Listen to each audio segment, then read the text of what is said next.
Start. Yes, sir.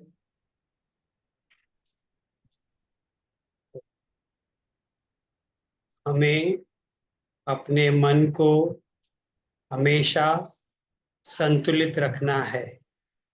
इसी में हमारा आत्म विकास समाया हुआ है।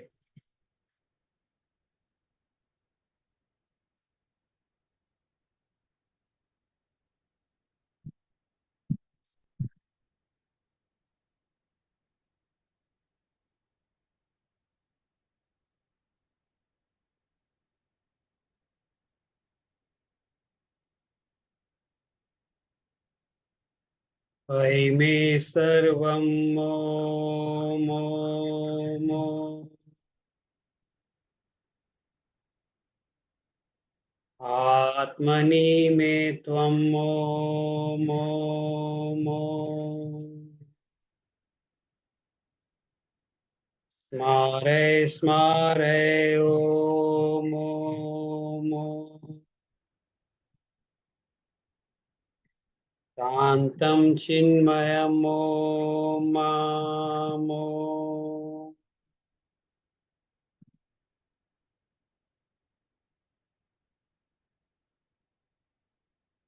स्मारय स्मारय ॐ ॐ।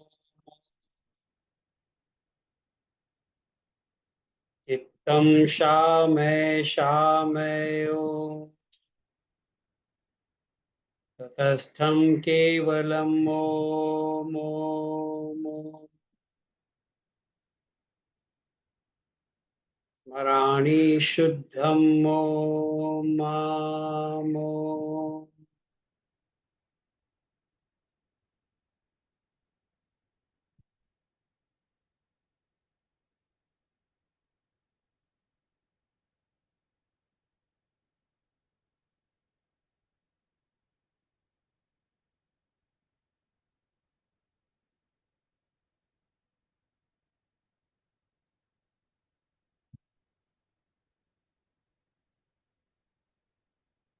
Okay. So now again today we are going to discuss a very technical sutra like the previous few sutras, highly technical sutra. And if you all recall, I had suggested at one point that there will be some fantastic ideas in the sutras. And one of the weaknesses our minds have that we always, whenever we come across some new fact, some new information, some new piece of knowledge, we always refer to our old experiences and old knowledge.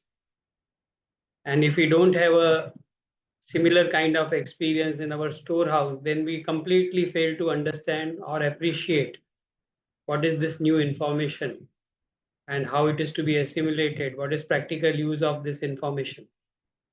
So for that, I had suggested that every time we are having this class, if you have studied the sutra in detail for some time, once or twice or thrice, if you have read the sutra, then at least some ideas will be there and some information will be already there in the mind, which can be related with the information which is being discussed. So if that is being practiced, then probably it will be really helpful in understanding this sutra, because as it is, very difficult to take chapter 3. I've seen that even I had mentioned that sometimes doctor also used to be hesitant in taking chapter 3, because chapter 3 can be taken only when there is a preparation and some deeper understanding is there. Now, in this group, we have already covered chapter 1, we had covered chapter 2. So, based on that, I took the courage to start this chapter 3. So, last time we saw these three parinamas, and before that, also three parinamas of chitta were seen. Last time, the three parinamas of indriyas and bhutas were seen. So now that means that parinamas are there in every aspect of our being. So be it our personality, our body, mind, or be it the external world composed of panchamahabhutas, So we have Indriyas. So Indriyas also the same thing, same parinamas, same changes are taking place. And same parinamas are taking place in the external world in every object. This is what we saw. Because world is constantly changing. And this change is being perceived in the form of dharma, lakshana, and avastha parinam. Because that is how human mind can categorize them. Because we are always attracted to the what is visible, what is gross, what is immediately seen. So the objects have got certain characteristics which are very hard hitting and they can be immediately caught by the senses. And we interact with the object based on those kind of characteristics which are very visible, which are very strong. For example, a flower, when it is blooming, it is in very small state and then slowly it starts blooming. But that blooming process we always overlook. We are interested only in the grown flower. That is what catches our attention. So similarly, in persons also we are interested in certain characteristics, certain qualities which are manifest, which are very visible, which we can experience. But the process through which that person has developed it, or the process in which this change has taken place, that we are hardly able to notice. That is what we gathered in last few sutras. So now continuing this idea of changes which we have seen, dharma, lakshana, avastha, parinama. Now today's sutra is talking about the further idea related to that change. Because when we are talking about these changes taking place in our mind, what is it which is changing? The changes are there. So where the changes are taking place? So that was touched upon little lightly last time. So we saw that it is the same chitta which has got characteristics of being disturbed, distracted, running here and there, indisciplined, and totally, at the mercy of the emotions, totally at the mercy of vrittis. Now, such a chitta, how it undergoes change, and when it undergoes change, what kind of change it is. So there we saw that the distracted mind gets converted, or new characteristics appear in the same chitta in the form of ekagrata parinam. This ekagrata parinam is converted into samadhi parinam. And if the process is continuing, the efforts are continuing, the practice of abhyasa and vairagya is continuing, then this samadhi parinam also can be transformed into nirodha parinam. And we saw that how the work is being done at the conscious level, changes are taking place at the conscious level, changes are taking place at the sanskara level finally. So this was in relation to chitta, and we saw in relation to the objects, things are continuously in the motion. And a few examples we saw. One of the example was that of ghata, the clay, the earth, the powdery earth. When we put water into it, it becomes very pliable, it becomes malleable. So that malleable earth can be now given a shape that can be baked with fire, so it acquires the new characteristics and it converts itself into a pot. घड़ा बन जाता है मिट्टी से. तो ये घड़ा जो बनने का प्रोसेस है वो हम लोगों ने देखा. अब घड़े में से आगे क्या होने वाला है, we do not know. How long that pot will remain, we do not know. It may take thousands of years for it to decay and go back to the original form. But one thing is there that जो घड़ा बना हुआ है उसमें भी परिणाम हो रहे हैं, उसमें भी चेंजेस हो रहे हैं. परिणाम का अर्थ है चेंज, उसमें भी चेंजेस हो रहे हैं. और ये चेंजेस कौन सी लेवल पे हो रहे हैं? हमारे अंडरस्टैंडिंग के बाहर है वो. क्यों हमारे अंडरस्टैंडिंग के बाहर है? क्योंकि घड़ा तो बहुत साल तक घड़ा ही रहने वाला है. हमारे घर में मटका रहेगा पानी का, वो हम लोग अभी हो सकता है 5 साल से यूज कर रहे हैं, या 6 साल से या 8 साल से यूज कर रहे हैं, या 2 साल से यूज कर रहे हैं. तो ये 2 सालों में तो घड़ा जो है वो घड़ा ही है. लेकिन 2 साल का जो पुराना घड़ा है उसमें अभी एक पुरानापन आ गया है. तो इसको कहा है अवस्था परिणाम. ये अवस्था परिणाम जो है वो बहुत सूक्ष्म स्तर का है. वो हमारा माइंड जो है उसको कैच नहीं कर सकता, हमारा माइंड उसको कैप्चर नहीं कर सकता.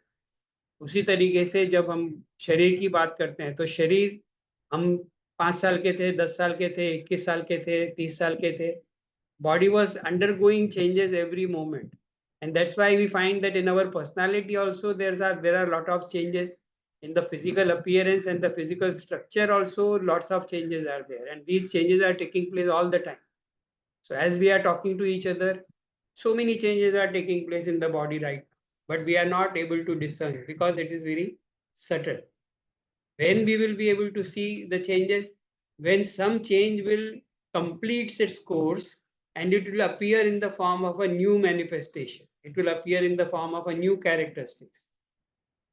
तो जैसे बाल झड़ने की प्रक्रिया है, थोड़े थोड़े बाल जाते हैं, एक दिन आदमी पूरा टक्कल हो जाता है। उसी तरीके से बाल वीकनेसेस बॉडी में आती है, बॉडी के जो एसेंसेस है वो वीक होते जाते हैं, तो कभी कभी बाल सफेद हो जाते हैं।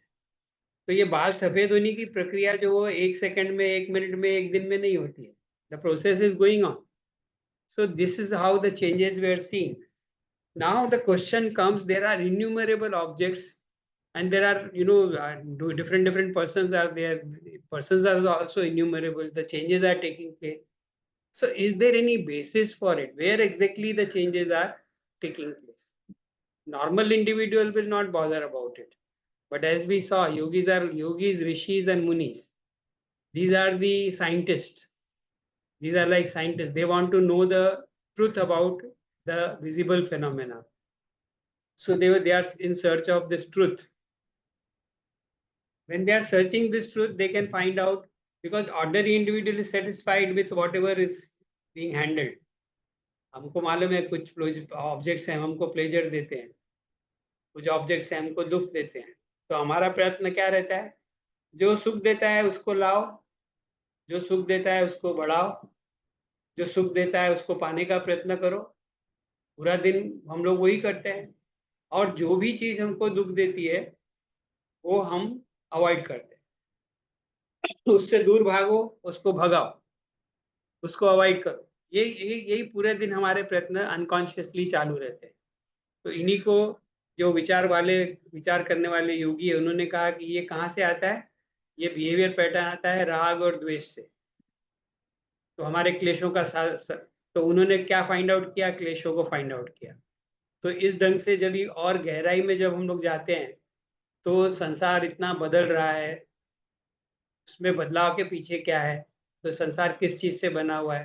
लास्ट टाइम मैंने बताया था साइंटिस्ट लोगों का उदाहरण। केमिस्ट्री वाले कुछ बोलते हैं, एलिमेंट्स की बात करते हैं। फिजिक्स वाले जो हैं वो एनर्जी की बात करते हैं, और मैटर की बात करते हैं, या तो फिर स्पेस और टाइम की बात करते हैं। And they finally come to these few things which are really governing the entire universe. तो अगर हम चेतना के स्तरों की बात करेंगे, जो प्रैक्टिकल लेवल पे अगर हम बात करेंगे, तो हमारे मन की जो अवस्थाएं हैं, जो हमारे मन के विचार हैं, हमारी जो वृत्तियां हैं, जो भी थॉट्स हमारे मन में आते हैं, उन थॉट्स को अगर हम फेस वैल्यू पे लेते हैं और उसके बारे में ज़्यादा सोचते नहीं, तो जीवन ऐसे ही निकल जाता है। जब अच्छे थॉट्स आते हैं तो अच्छे अनुभव आते हैं, जब बुरे थॉट्स आते हैं तो बुरे अनुभव आते हैं, और जो थॉट्स आते हैं वो अपने आप में कुछ ना कुछ कॉन्सिक्वेंसेस क्रिएट करते हैं। उनका भोग हमको भोगना पड़ता है, तो वो भी अच्छा रहता है या तो वो बुरा रहता है, लेकिन ये ऑटोमेटिकली होते रहता है। और योगी में और सामान्य व्यक्ति में ये फर्क है कि योगी जो है वो इन अवस्थाओं को समझना चाहता है, तो वो अपने विचारों के ऊपर ध्यान देता है, तो उसको समझ में आता है कि अच्छे विचार कौन से हैं, बुरे विचार कौन से हैं। तो वो ये भी विचार करता है कि विचारों को कंट्रोल कर सकते हैं क्या। समझ तो लिया, समझने के बाद में कंट्रोल करने की प्रक्रिया भी समझ में आती है। जब वो इस दिशा में काम करता है तो उसको ये भी ज्ञान आता है कि कैसे मन को नियंत्रण में लाना है। और फाइनली मन को समझते समझते वो अपने इंद्रियों को समझता है, अपने विचारों को समझता है, अपने मनस को समझता है, अपने अहंकार को समझता है, अपनी बुद्धि को समझता है।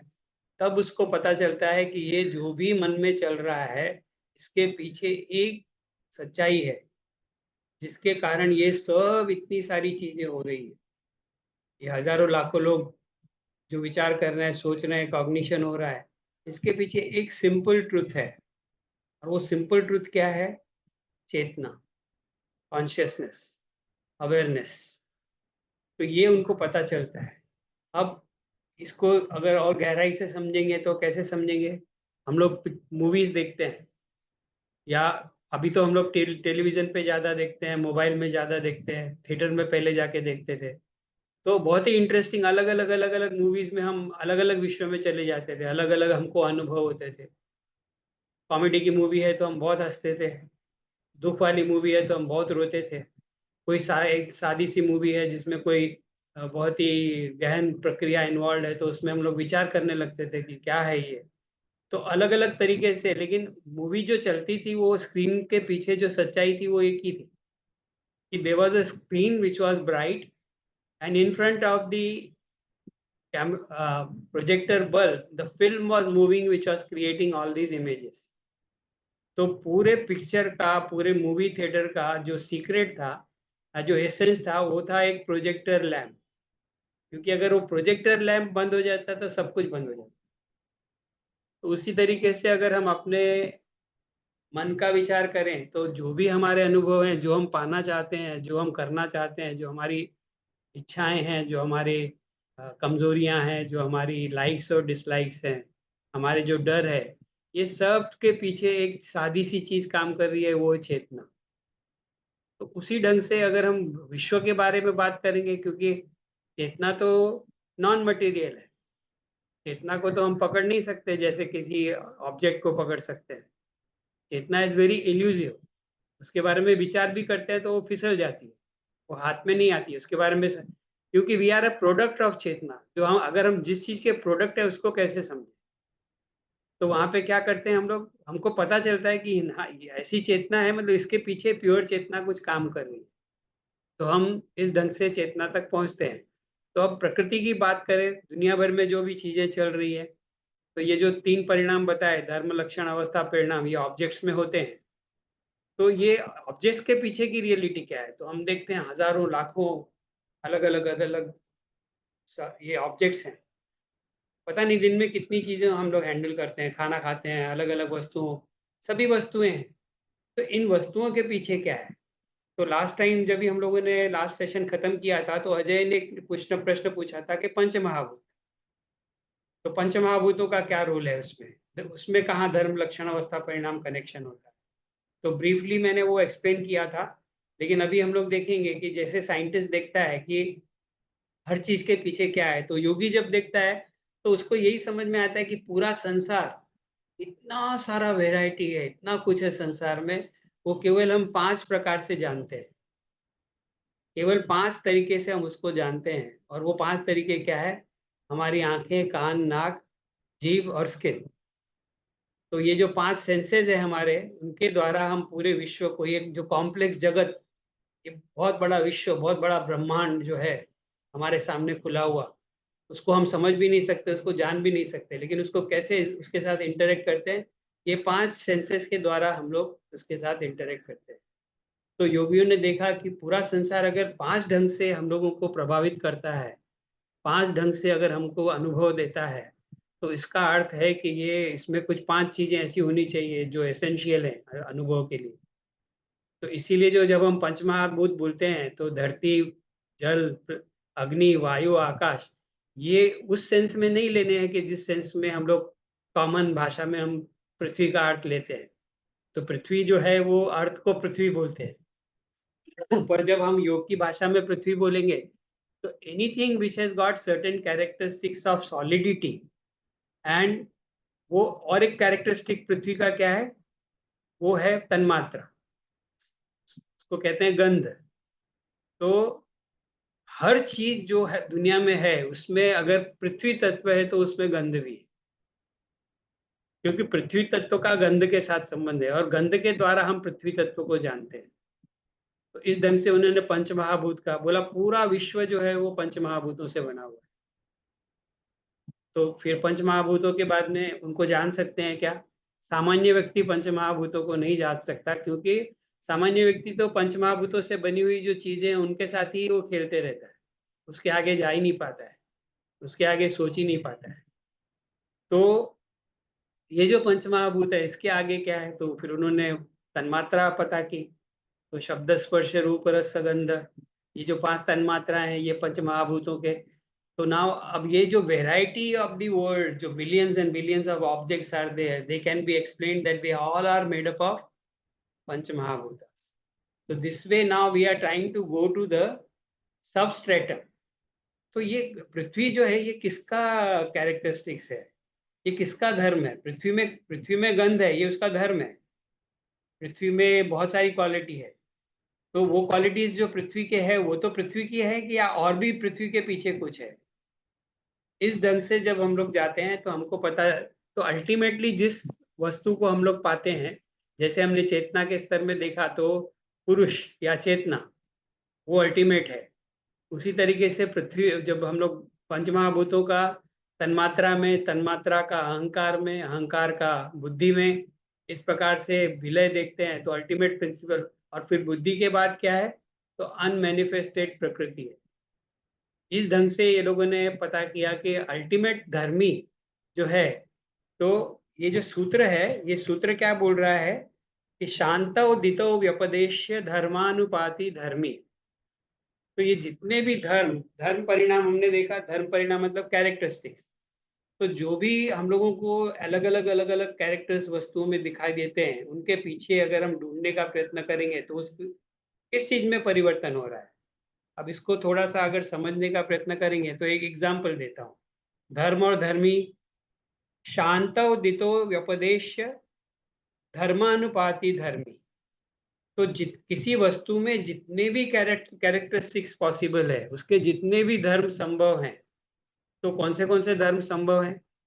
तो पास्ट का एक ले सकते हैं कि कुछ कैरेक्टरिस्टिक उसमें रहे होंगे पास्ट जो हमने नहीं देखे हैं, लेकिन अभी हमको जो दिखाई दे रहे हैं वो तो खत्म हो गए, वो तो दिखाई दे रहे हैं, लेकिन उसमें जो पहले के गुण धर्म थे वो तो नष्ट हो गए. तो इसका मतलब है कि कोई भी वस्तु अगर हम लेंगे तो उसका कहीं ना कहीं कनेक्शन पास्ट के साथ में है, और पास्ट में उसके कुछ अलग कैरेक्टर रहे होंगे, अभी उसके कुछ अलग कैरेक्टर हैं. और अभी जो कैरेक्टर हैं वो जरूरी नहीं कि अभी वो जो है वो हमेशा रहने वाले, वो तो बदल सकते हैं. आगे जाके फ्यूचर में कोई और कैरेक्टरिस्टिक्स आते हैं जिसके बारे में हमको मालूम नहीं है, और कोई भी बोल नहीं सकता है कि फ्यूचर में किस प्रकार के कैरेक्टरिस्टिक्स आएंगे. तो इसका मतलब कोई भी वस्तु को हम ले लें, पूरे संसार को भी ले लें तो भी, या कोई एक छोटी चीज को भी अगर हम ले लें तो भी, उसके जो धर्म है वो तो पास्ट से रिलेटेड है, या प्रेजेंट में है, या आगे जाके आएंगे. बराबर है. तो एग्जाम्पल कौन सा लेंगे समझने के लिए इसको? अब देखेंगे कि एक छोटा सा एग्जाम्पल जो दिमाग में आ रहा है वो आग, फायर, अग्नि. हम देख रहे हैं कि अग्नि जल रही है. तो अग्नि जल रही है मतलब लोग वहां पे खड़े रह के हाथ सेक रहे हैं, क्योंकि ठंडी के दिन उन्होंने आग लगा के रखी और आग में हाथ सेक रहे हैं. अब हम अग्नि को देख रहे हैं. तो ये अग्नि का अगर उदाहरण लेंगे तो अभी हमको क्या दिखाई दे रहा है अग्नि में? क्या दिखाई दे रहा है? When you see fire, what you notice? Brightness, Okay. What heat, else? heat, और form of the fire. या बिकॉज इट इज, अगर वो बड़ी आग है तो उसकी लपटें बहुत तेज उठती हैं, ऊपर की तरफ जा रही है. अग्नि हमेशा ऊपर की तरफ जाती है. अग्नि तत्व की विशेषता है कि ऊपर की तरफ जाती है. तो अग्नि हमेशा ऊपर की तरफ जा रही है, वो एक कैरेक्टर देख लिया. उसमें बहुत ब्राइटनेस है, वो देख लिया. और फिर हम उसके नजदीक जाते हैं क्या? कितना नजदीक जाते हैं? सेफ डिस्टेंस रखते हैं, क्योंकि अग्नि में हमको मालूम है कि दहन शक्ति है, हमको जला सकती है. तो अग्नि में क्या क्या गुण हुए? ब्राइटनेस हुए, और फिर दाहक शक्ति हो गई, और उसके ऊपर जाने का कैरेक्टरिस्टिक्स हो गया. अब इस ढंग से हम लोग अग्नि को समझते हैं. तो अग्नि को जब हम इस ढंग से देखते हैं तो we are satisfied with that. लेकिन अगर हमको अग्नि अग्नि का स्वरूप समझना है तो ये जो है दाहकता, जलाने की क्षमता, या ब्राइटनेस, उजाला देने की क्षमता, लाइट देने की क्षमता, या ये जो इसमें योग्यता है ऊपर जाने की क्षमता, कोई भी चीज को अग्नि में डालेंगे तो वो ऊपर ले जाएगी. इसीलिए यज्ञ में आहुतियां क्यों देते हैं? क्योंकि अग्नि ज्यादा प्रज्वलित होती है, और आहुतियां कहाँ जाती हैं? ऊपर जाती हैं. It's presume that they will be reaching the divine Dewas. क्योंकि अग्नि में वो क्षमता है, तो अग्नि से अग्नि में ही आहुति दी जाती है। अभी अग्नि का स्वरूप अगर हम लोग समझने की, हम लोग करते नहीं है ये कभी विचार, लेकिन अगर समझो विचार करें कि अग्नि का स्वरूप क्या है, आखिर ये क्या है अग्नि, मतलब अगर इसको थोड़ा सा हम लोग इसके ऊपर चिंतन करें, तो मैं आपको बोलूं कि व्हाट इज फायर। आप ये थोड़ा सा इसको थोड़ा विचार करेंगे कि आपका छोटा बच्चा है, आपका पोता पोती है, आपका बेटा बेटी है, कोई भी है, वो आपको आके पूछता है what is fire, tell me. तब तो आपको फिर सोचना पड़ेगा, किसी ने पूछा नहीं है तो काम चल रहा है, हमको मालूम है फायर क्या है, उसका यूज क्या है, उससे बच के रहना है। लेकिन जब आपका कोई नियर एंड डियर वन पोता बच्चा पूछता है कि फायर क्या है, तो we will be force to think. तो अभी आप ऐसे सोचिए कि आपके पोते ने, आपके बेटे ने पूछा है फायर का है क्या है, और आपको एक्सप्लेन करना है, तो आप क्या बोलेंगे? Tell me about fire, what you think fire is.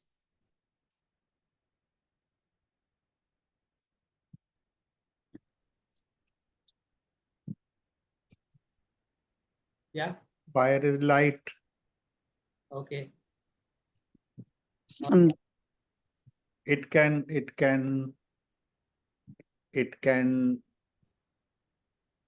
help in making food. हाँ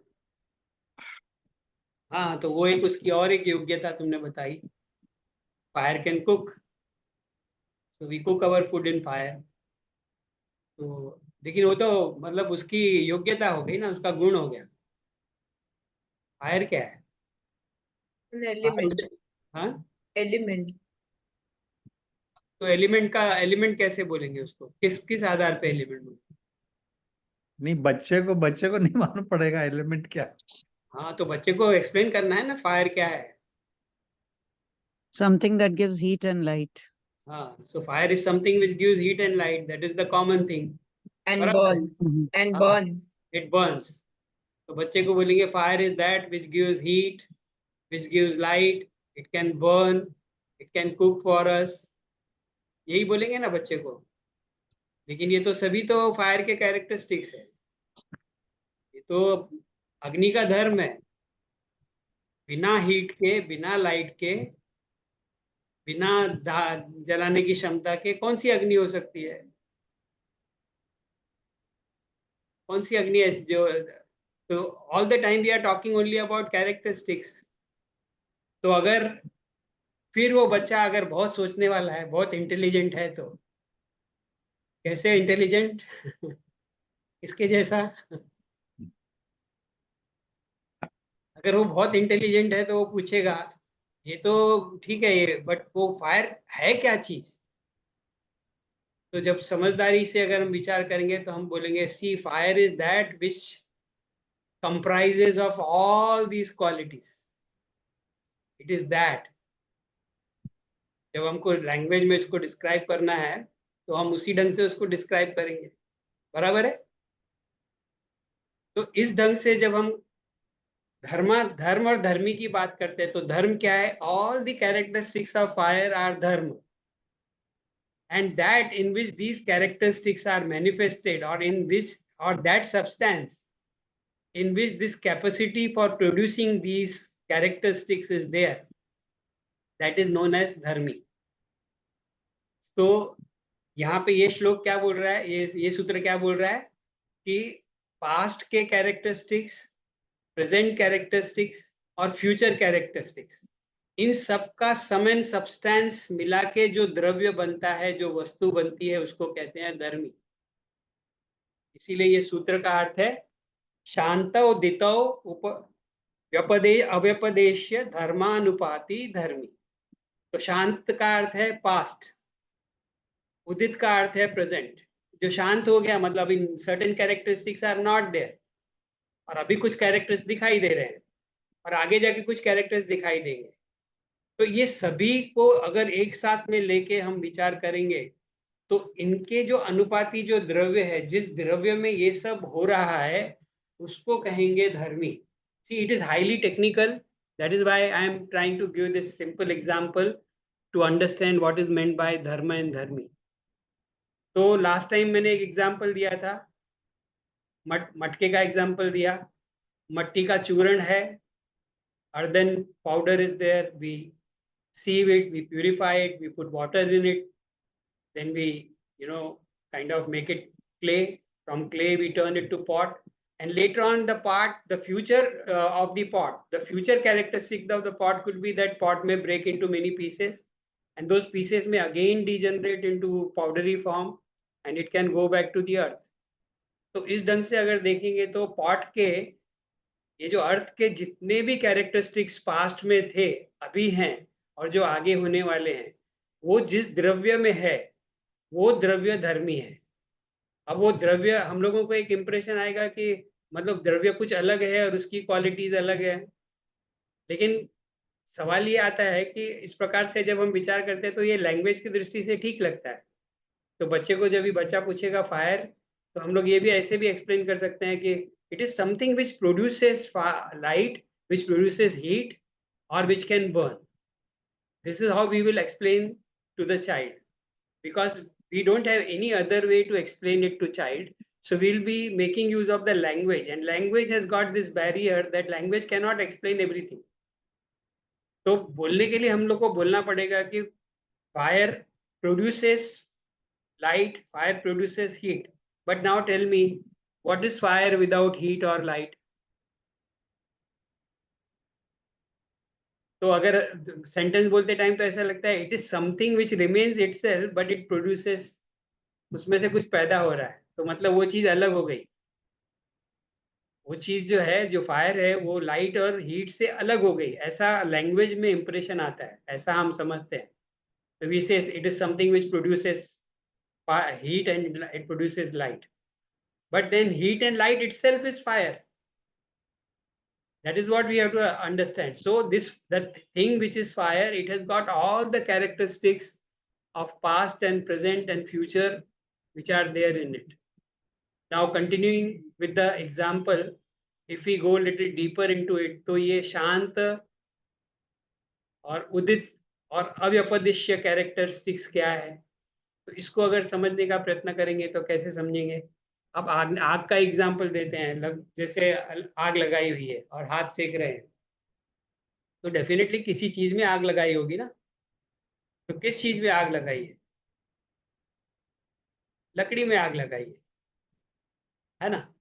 तो लकड़ी में there was this fire hidden, it was hidden because if the fire was not hidden in the wood cannot be, something in which the fire is not there cannot be burned. You understand this? ये physics और science के principles हैं। अगर उसमें अग्नि का ये नहीं रहेगा तो उसको वो जलेगा नहीं, वो ज्वलनशील है। जो ज्वलनशील है उसमें भी फायर है, और ये जो लकड़ी है वो अभी आग के फॉर्म में हमको दिखाई दे रही है, और आग पूरी तरह से बुझ जाने के बाद में क्या बचेगा? Ash. That is a new characteristics.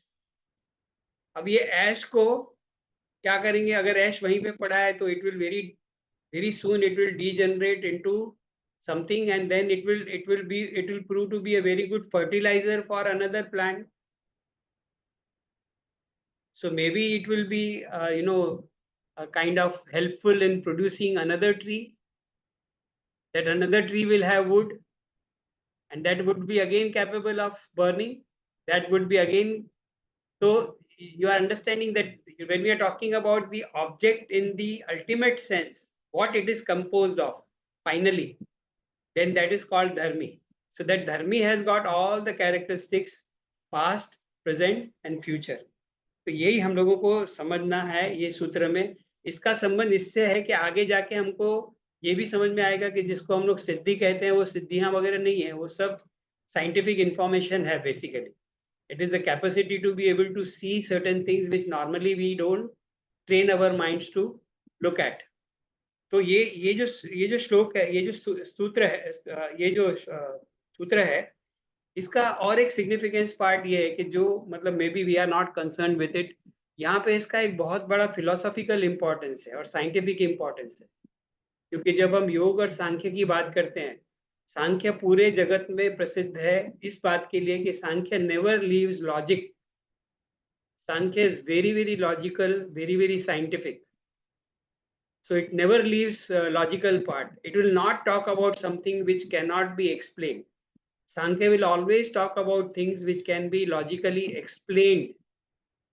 तो उस दृष्टि से अगर देखेंगे तो it is a scientific inquiry, and this particular sutra is very, very scientific in the nature that it is trying to analyze ultimately what is behind the visible phenomena. So what they say, that ultimately everything can be reduced to Panchamahabhutas. Panchamahabhutas can be reduced to Tanmatras. Tanmatras can be reduced to Manas, Ahankar. Ahankar can be reduced to Buddhi. And ultimately the Buddhi can be reduced to Prakriti, which is made up of 3 gunas. So the ultimate dharmi for the entire manifested world is nothing but Prakriti. And this is a fact of experience. This is something which can be realized. This is something which can be inferred. It can be logically concluded. So how this theory is important. Now we'll go into the philosophical part of it. A practical level pe, to find the truth of things, to have logical thinking, and to be able to reach the essence of certain things, this kind of knowledge can be used. तो अब यहाँ पे एक हम लोग विचार करेंगे, जब से आदमी पृथ्वी पे आया है तब से आदमी ये विचार कर रहा है कि ये जो पृथ्वी है इसको किसने बनाया, ये इतनी सारी जो चीजें दिखाई दे रही हैं ये सब कहाँ से दिखाई दे रही है।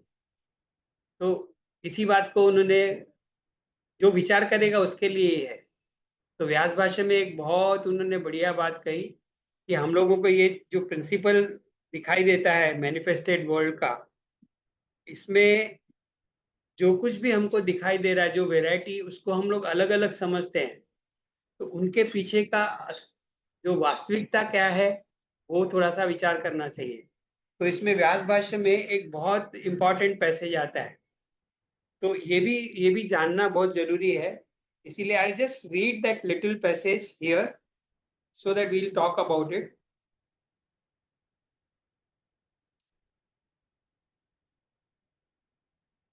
What is the unmanifest characteristics? Everything is essentially every other thing. See, what is the unmanifested characteristics of various objects which we are seeing, or various dharmas which we are seeing? Everything is essentially every other thing. It has been said in this connection, infinite varieties of all forms of earth and water is seen in plants. Similarly, essential of plants are seen in animals, and of animals in plants.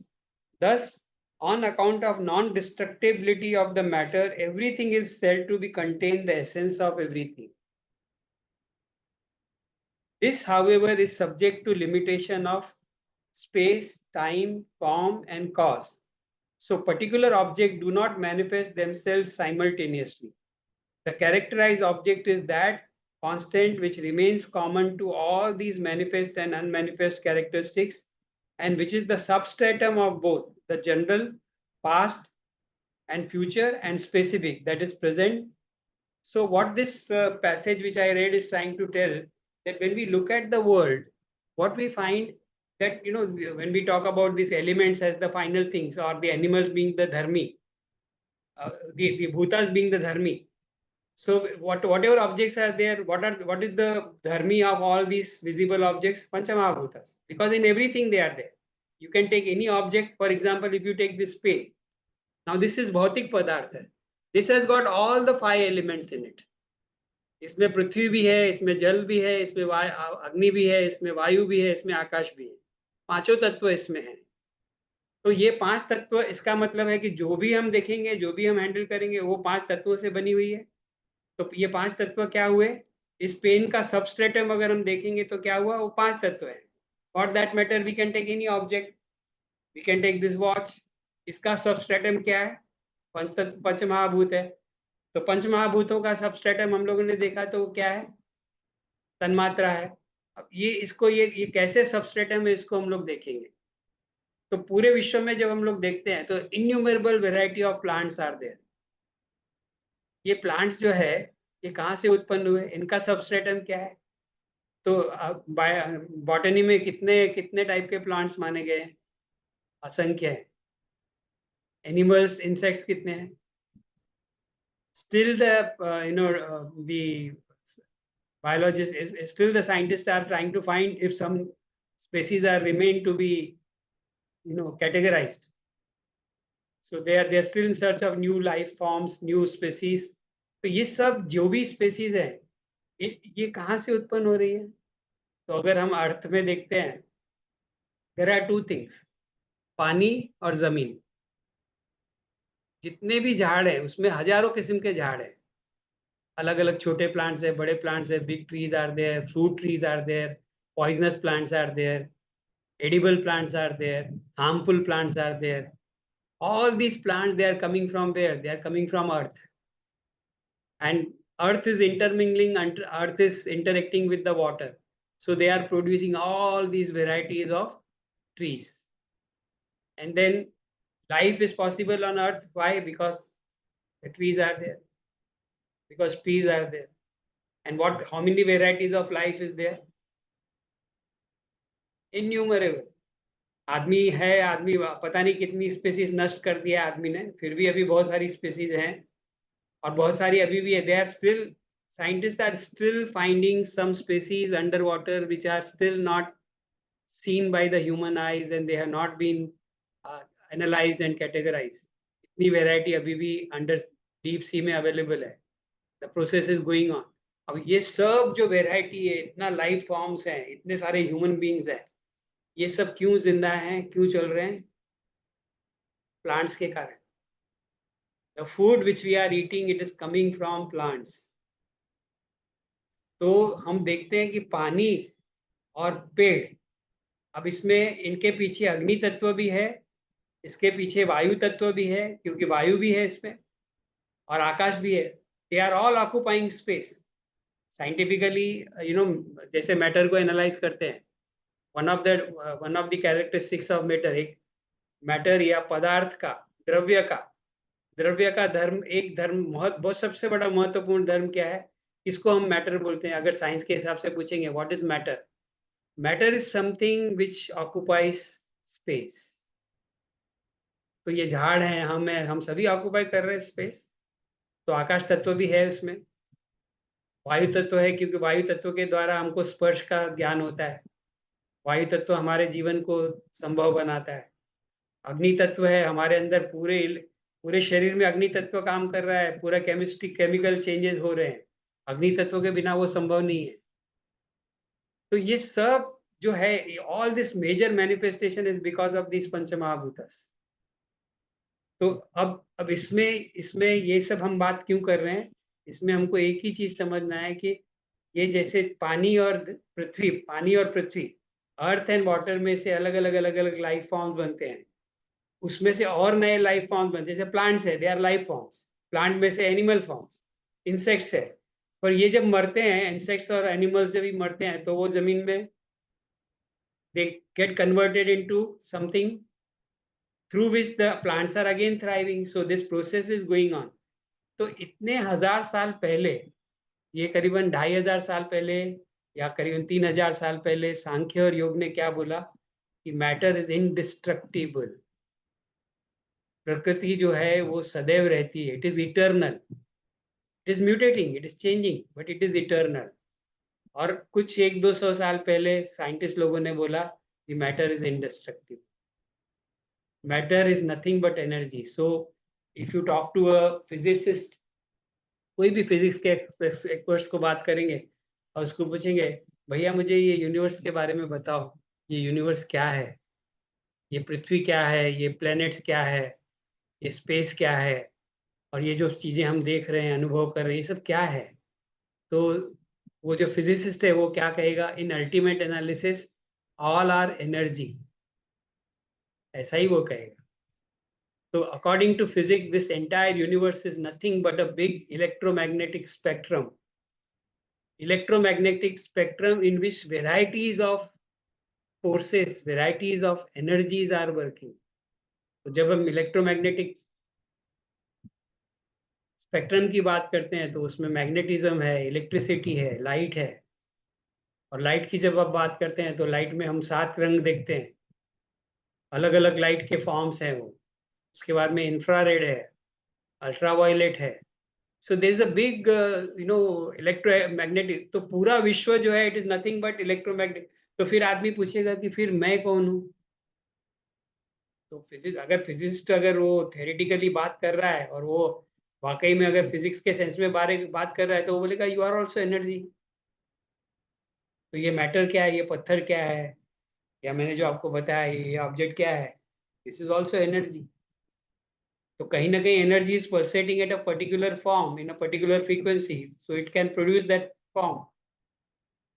तो substratum क्या हुआ physics की दृष्टि से? Energy. Agreed? If anybody has got any doubts, you can please ask. I'm trying to simplify things, but even if the doubts are there, you can definitely ask. Or you can just note it down, and then if it is not clarified at the end, we will discuss about it. तो अब science अगर ये बोलता है तो science क्या बोलता है कि एनर्जी तो है, लेकिन फिर साइंस वाले को अगर पूछेंगे कि भैया ये एनर्जी है तो एनर्जी क्यों बदलती क्यों है? अगर मेरे में एनर्जी है तो मैं कैसे बना? फिर ये एनर्जी में क्या हुआ जिसकी वजह से मैं बना? या ये जो पत्थर बने, जो पृथ्वी बने, चंद्रमा बना है, या अलग अलग ग्रह बने हैं और बहुत सारे स्टार्स बने हुए हैं, बहुत सारी गैलेक्सीज हैं, उसमें ये स्टार एक्सपांड हो रहे हैं, स्पेस बनी हुई है, ये सब जो है, ये अगर सब एनर्जी है तो उसमें से फिर एनर्जी तो प्योर फॉर्म में, normally we think energy is photon, fire is energy, light is energy, photons, that is. तो ये फिर पानी में कैसे कन्वर्ट हो गया? ये पृथ्वी में कैसे कन्वर्ट हो गया? फिर ये पत्थर कैसे बन गया? ये झाड़ कैसे बन गया? नेचुरली हम लोग ये सवाल पूछेंगे। तो वो लोग क्या जवाब देंगे? नेचुरली वो लोग बोलेंगे ये एनर्जी है, लेकिन now this energy is pulsating at different frequency. तो energy when it is changing its form और it is reducing its frequency or increasing its frequency, then it can produce various kinds of forms.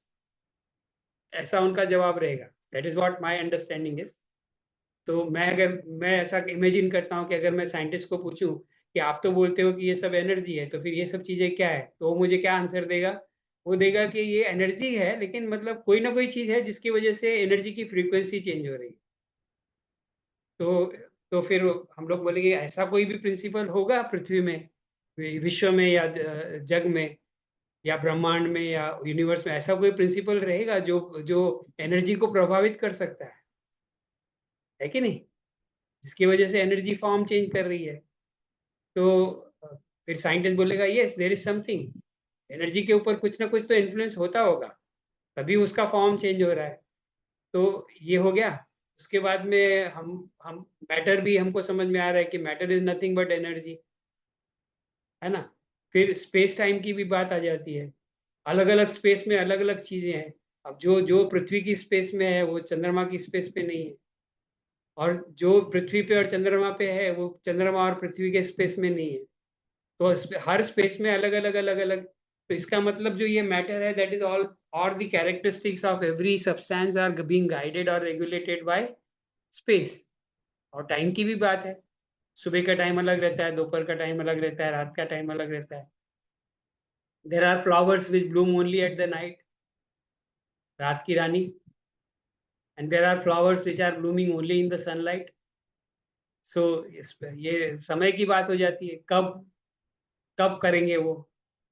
और certain space की बात होती है, जैसे classical example सूत्रों में आता है कि आजकल तो केसर बहुत जगह पे उगाते हैं, बट पुराने जमाने में ऐसा मानते थे केसर जो है वो कश्मीर में होता है।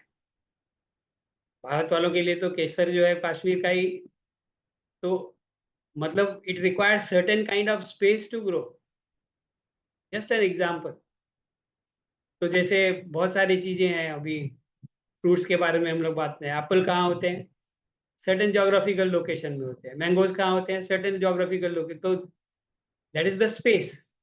Characteristics are also being regulated and directed by the space. So they are subject to the control and effect of the space and time. और उसके अलावा और क्या हो सकता है, इस ढंग से जब एनालाइज करेंगे तो बहुत इंटरेस्टिंग चीज मैं आपको बताता हूँ, वो ये है कि एनर्जी इज व्हाट इज सत्व, रजस। जो एनर्जी फिजिक्स बात करता है, that is what is rajas principle of प्रतीक, रजस गुण है। और जो ये रजस में चेंज लाता है वो कौन है, वो तमस है। तो अभी अभी नाउ दे आर सेइंग, पहले साइंटिस्ट लोग बोलते थे, इसको भी समझ लेते हैं। पहले साइंटिस्ट लोग बोलते थे कि between the planets the space is empty, between all the planets it is wide space, empty space. But now they say there's nothing like emptiness, because even the space is pervaded by some substance which is called dark substance. ये dark substance क्या है? तो अगर थोड़ा सा मतलब हम लोग स्ट्रेच कर रहे हैं अपनी इमेजिनेशन को, तो तमस जो है that is responsible for altering the speed of energy. तमस रुकावट, ऑब्स्ट्रक्शन क्रिएट करता है, और जितना ज्यादा ऑब्स्ट्रक्शन क्रिएट करेगा, तो हम लोग तंत्र में भी हम लोग देखते हैं, शैविज्म में भी हम लोग देखते हैं, vibrations are there. This universe started with a vibration. What is vibration? It's nothing but energy, spandan. पहला स्पंदन कौन सा था? ओंकार। Om is the first spandan, और ओंकार से ही पूरा विश्व उत्पन्न हुआ है, ऐसा तंत्र बोलता है और ऐसा शैविज्म बोलता है। योग भी यही बोलता है कि रजस से आया है, रजस इज ऑल्सो एनर्जी। और सत्व जो है, sattva is that which gives this ability to manifest. तो अग्नि को हम कैसे जानते हैं? बिकॉज अग्नि में वो मैनिफेस्टेशन की कैपेसिटी है। अग्नि ब्राइट है तो वो अपना ब्राइटनेस दिखाता है। इसी तरीके से हर चीज में उसका मैनिफेस्टेशन की क्षमता है। किसी भी चीज के कैरेक्टरिस्टिक्स हम लोग तभी जान पाते हैं जब भी उसमें वो कैरेक्टर्स दिखाने की क्षमता रहती है। तो जैसे अभी इसमें कौन सी क्षमता है? अगर कलर के दृष्टि से देखेंगे तो this is capable of showing us, so we have the capacity to know it, and this object has the capacity of being known. So this being known is coming from where? That is what is sattva element, that is what sattva. So Sankhya says everything is made up of sattva, rajas, tamas, and collectively they are called prakriti. And the theory is that matter never gets destroyed, and science has latest, they have confirmed it. इसके साथ में कुछ बहुत बहुत महत्वपूर्ण बातें और जुड़ी हुई हैं, जैसे लास्ट टाइम मैंने बताया था कि the theory of conservation of energy. Everything is, nothing can be taken out from the universe, nothing new can be brought in this universe. Everything is in flux, things are changing their form, they are appearing into new characteristics, but they never get destroyed. Nothing gets destroyed. It is not possible to destroy anything in this universe, because that thing, हमको लगता है कि वो नष्ट हो गई, लेकिन उसका फॉर्म बदल गया। हम लोग अगरबत्ती लगाते हैं, अगरबत्ती धुएं में कन्वर्ट होके जाती है, कहीं ना कहीं फॉर्म चेंज हो गया, और बचा हुआ भाग जो राख बन जाता है। तो दीज आर सेवरल एग्जाम्पल्स। तो साइंस यही बोलता है कि साइंस का जो प्रिंसिपल है वो भी यही है कि this energy cannot be destroyed. Some total of the energy, some total of the substance, if we call it substance, it is going to remain same forever. इसीलिए भी आदमी को थोड़ा समझदार होना चाहिए। ये दुनिया में हम न कुछ लाए हैं न कुछ ले जा सकेंगे। जो कुछ है यहीं का है, जो कुछ है यहीं पे छोड़ के जाना है।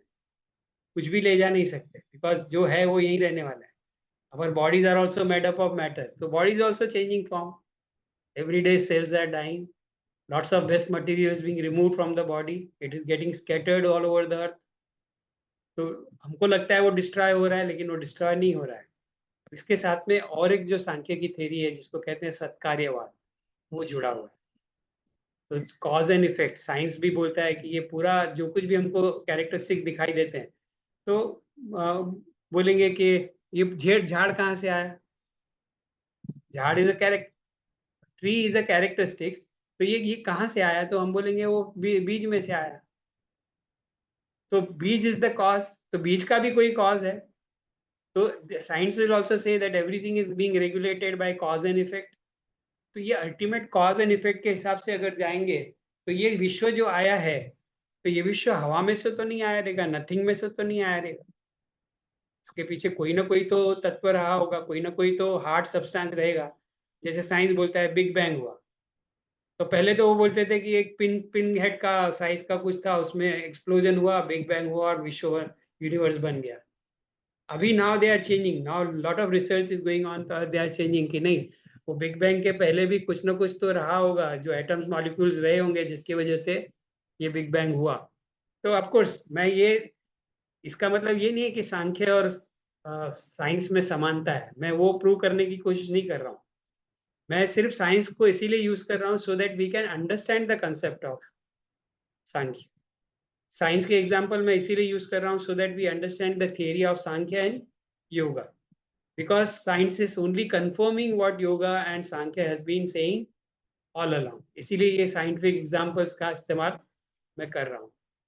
तो इस ढंग से अगर हम देखेंगे तो ये कॉज एंड इफेक्ट के हिसाब से देखेंगे तो जो कुछ भी है, पृथ्वी का क्या कॉज है, अब साइंस तो बोलता है बिग बैंग की वजह से यूनिवर्स उत्पन्न हुआ, तो बिग बैंग के पहले क्या था फिर, उसका भी कुछ ना कुछ कॉज रहा होगा। इसके लिए हम लोग देखेंगे कि पुराने जमाने से हजारों साल से अलग अलग लोगों के विचार हैं। तो कोई कोई अभी भी कई लोग बिलीव करते हैं, किसी को बोलेंगे भैया ये पूरा विश्व जो है, ये पूरी दुनिया कहाँ से बनी है, तो समझ में तो नहीं आता है, तो कोई कुछ बोलेगा अरे कुछ नहीं था, भगवान ने बना दिया। कहाँ से बनाया, ऐसे ही बना दिया, ऐसे ही बना दिया, वो तो भगवान है, वो तो कुछ भी कर सकता है, out of nothing he made. तो ये जो थ्योरी है इसको बोलते हैं क्रिएशन, थियरी ऑफ क्रिएशन।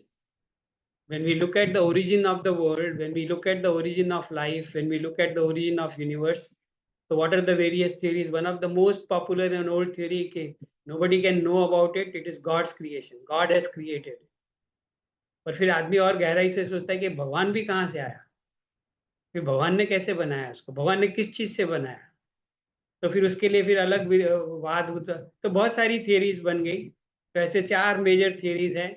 एक तो है आरंभवाद जिसको बोलते हैं, तो क्रिएशन है, और दूसरा और एक थियरी है जो बोलते हैं नहीं, ये कोई चीज थी उसमें से ये इवॉल्व हो गया, कोई चीज थी एग्जिस्टेंस में पहले से ही, ab initio, right from the beginning there was something, from उसमें से ये नई चीजें बनती जा रही है। तो इन लोगों को क्या बोले, इवोल्यूशनरी प्रोसेस। तो दो थियरीज है, क्रिएशन और इवोल्यूशन। कुछ लोग क्रिएशन में बिलीव करते हैं, कुछ लोग इवोल्यूशन में बिलीव करते हैं। साइंस जो है वो इवोल्यूशन में, हम लोग ने देखा है जो डार्विन की थियरी है that is a theory of evolution. तो Sankhya is a theory of evolution, yoga is a theory of evolution. लेकिन कुछ लोग है वो बोलते हैं कि अब रिलीजन में जैसे सब कुछ भगवान ने बनाया है, तो that will be a kind of creation. तो here it is not, it is not casting aspersion on any particular theory or reducing the importance of any theory, but these are the theories which are prevalent। तो इन ये सब का answer, ये सबका जुड़ाव ये सूत्र के साथ में है। ये सूत्र सादा सूत्र नहीं है, ये सूत्र इतना टेक्निकल है जो हमको पृथ्वी की और विश्व की शुरुआत कहाँ से हुई, उसका वो कैसे शुरुआत हुई, क्यों शुरुआत हुई, उसके पीछे का रहस्य क्या है, उसका कुछ इंडिकेशन देने के लिए। तो ये जो 5-7 शब्द हैं ये सूत्र में, वो हमको बहुत गहराई में ले जा सकते हैं अगर हम उसके ऊपर विचार करेंगे। तो अब ये सवाल आज जैसे मैंने कहा था कि chapter 3 it is not easy. Sometimes you will be really surprised ki what are we discussing and what is the relevance of it. Now I do not know, for me it is very relevant because these thoughts are there in my mind, so I try to present it in that kind of understanding. So if you find any relevance in what we discussed, maybe you will find meaning, but if you don't find any relevance of it, then you will find it is meaningless discussion। ऐसा भी हो सकता है। तो अब इसमें से what is the take is that ultimately we have to understand if something is happening, there has to be some kind of cause behind it। आज अगर हम कोई दुख भोग रहे हैं तो वो दुख हमको किसी ने बाहर से आके नहीं दिया है, ये भी एक थियरी है। जब आदमी दुखी रहता है तो बोलता है भगवान तू मेरे को क्यों दुख दे रहा है, तू मेरे साथ अन्याय कर रहा है। ये क्रिएशनिस्ट वाला थियरी हो गया, दुख नहीं था, भगवान ने हमारे लिए क्रिएट किया। पर वास्तव में ऐसा है क्या? अगर हम आज दुख भोग रहे हैं, हमारे जो भी अनुभव हैं, उसके पीछे की सच्चाई ये है कि कुछ ऐसा हुआ है पास्ट में, उसको अगर फाइंड आउट करेंगे तो शायद हमारा दुख दूर हो जाए। जब भी सिगरेट स्मोकर को जब भी चेस्ट का प्रॉब्लम होता है, कैंसर वगैरह होता है या लंग्स में इन्फेक्शन होता है, डॉक्टर बोलता है it is because of your smoking. So there's a direct relationship between the problem area and the cause. So if the cause is smoking, then he can give that habit and he may restore the health of lungs. ये practical use है. अगर हम coach potato के जैसे बैठे हुए हैं, सोफे पे बैठे हुए हैं all the time, we are not moving bodies. Body is going to gain weight, and when it is gaining weight, we are definitely going to get some diseases, some problems in the body. So we can see that the connections are there, even at the practical level. It is all play of cause and effect. So when certain characteristics are available, एक मोटे आदमी को देखा तो क्या conclude करेंगे? एक बहुत मोटा व्यक्ति को आपने देखा तो क्या कंक्लूड करेंगे? कॉज एंड इफेक्ट के हिसाब से जाएंगे तो व्हाट यू विल थिंक कि वो एक्सरसाइज नहीं करता होगा, बहुत खाता रहेगा, रेस्ट करता होगा, या तो फिर ये हो सकता है एक्सट्रीम केस में ही suffering from some kind of disorder. But you will be able to locate the cause for that. तो ये cause and effect वाला जो principle है ये काम करता है, but that cause and effect is also subject to the space and time which are much deeper. There are many more things, there are like Indian systems भी अलग अलग theory में यकीन करते हैं. तो जैसे चारवाकास है उनका theory अलग है, बौद्ध है, बुद्ध का theory अलग है, बुद्धिज्म उनका कैसे अभाव उत्पत्तिवाद बोलते हैं उसको, अभाव उत्पत्तिवाद. All these are technical things. आरंभवाद, अभाव उत्पत्तिवाद, विवर्तवाद और फिर ये सत्कार्यवाद, असत्कार्यवाद. Now these are various theories. परिणामवाद is Sankhyan yoga. So परिणामवाद is a corollary of सत्कार्यवाद. सत्कार्यवाद से ही परिणामवाद उत्पन्न होता है. और अभी हम लोगों ने पिछले सूत्र में जो देखा वो परिणामवाद का ही प्रकार था, या इसमें भी जो बात कर रहे हैं ये परिणामवादी. तो बहुत टेक्निकल है, कोशिश किया मैंने. I don't know if there are questions या कुछ इंटरेस्टिंग लगा या समझ में आया तो अच्छा है. बहुत अच्छा रिवीजन हो गया आज. Even the panchikaran I thought like आपने पूछा ना कि वुड के अंदर फायर है, so that was the panchikaran siddhant. Earth element में सारे पांचों है. So what about others? Any questions? Sir एक थॉट आया था जब आपने बताया ना कि मूवी देखने जाते हैं तो projector and the screen. So you said the projector is the Chetna. I just felt like the screen is the Chetna and the projector is the mind. तो स्क्रीन को लाइट कौन करता है फिर? स्क्रीन को तो लाइट करने के लिए प्रोजेक्टर की लाइट काम करती है. अगर प्रोजेक्टर नहीं रहेगा तो स्क्रीन कैसे लाइट होगा और इमेजेस कैसे बनेगी? पॉसिबल ही नहीं है.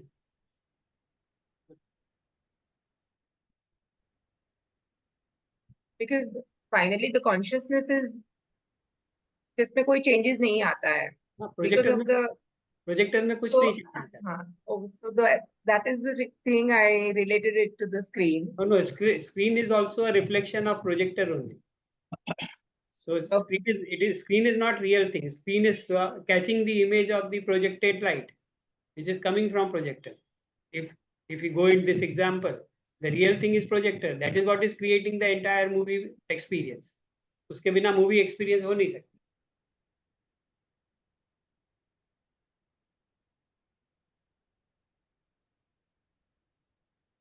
Wonderful session. और कोई सवाल? आज लोग बहुत कम है. You were talking about this weight and all that. Yeah. So just to make the things a little light. Now, Heavy को light क्यों करना है? रहने तो heavy. हाँ बोलो. So what is the past of eat? What is the past of? Eat, E-A-T. EAT. 8. And what is the future of 8? Eat. Huh? Eat. What is the future of 8? A-T-E. You tell. It is weight. Wait. And the problem is, we realize when it is Very late. very late. Okay.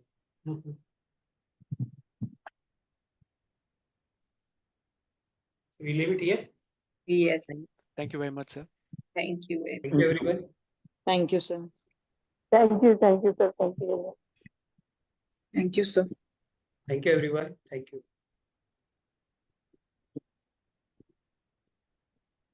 Sir 7 दिन में वो एक minute, हाँ, pause pause